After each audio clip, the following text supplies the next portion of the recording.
வைத்த எதுக்கு இந்த மாதிரி பைபிள்லாம் வச்சுக்க நீங்க தலையில கொண்டு போற என்ன காரணம்? கர்த்தருடைய நாமம் மகிமைப்படுவதாக.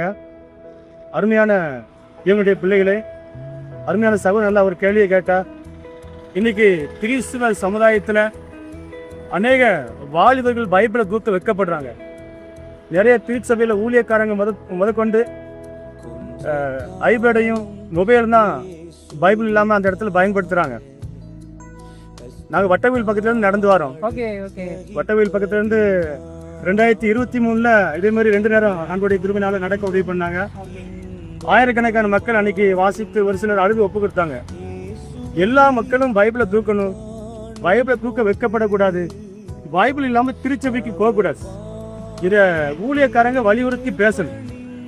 ஏசாயா 34 அதிகாரம் 16 வசனத்தில் ஒரு வாக்கியம் எப்படி இருக்கிறது, கர்த்தருடைய புஸ்தகத்திலே தேடி வாசியுங்கள், இவைகளில் ஒன்றும் சோடி இல்லாமல் போவான்னு சொல்லி ஆவியானவர் தெளிவாக எழுதி வைத்திருக்கிறார். அப்போ நம்ம கர்த்தருடைய புஸ்தகத்தில் தான் பைபிள் வாசிக்கணும். மொபைல்லையோ ஐபேட்லேயோ வாசிக்கும் போது அது நமக்கு சாபமாய் மாறும், பெரும் பாவமாக மாறிடும். இன்னைக்கு திருச்சபைக்குள்ள நடக்கிற மிகப்பெரிய ஒரு அவல நிலைமை. அதனால தான் வட்டக்கோயிலிருந்து நாங்கள் கிட்டத்தட்ட ஒரு 9 கிலோமீட்டர் ஆண்டுடைய கிருபையினால நடந்து வர உதவி பண்ணினா ஆயிரக்கணக்கான ஜனங்களை சாத்தாங்க. அவங்களுக்கு ஒரு மனமாற்றம் உண்டாகணும்.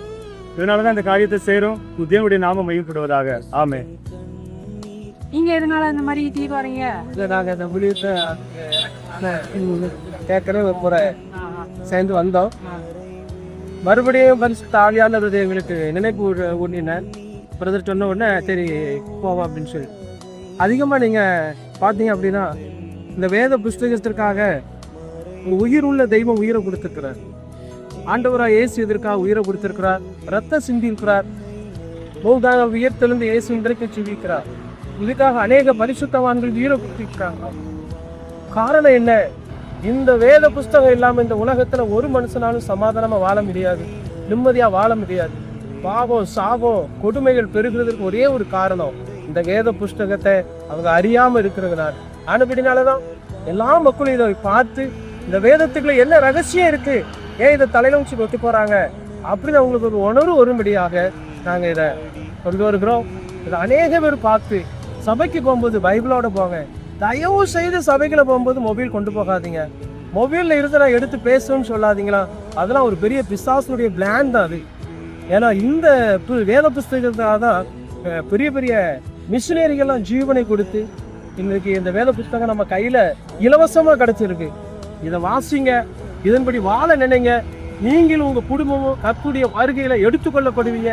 நிச்சயமாக ஆண்டவராகிய இயேசுவை இதன் வழியாக ஆசீர்வதிப்பார். ஓகே பஸ், ரொம்ப சந்தோஷம். அவங்களோட ஊழியம் தொடர்ந்து நடக்கட்டும்.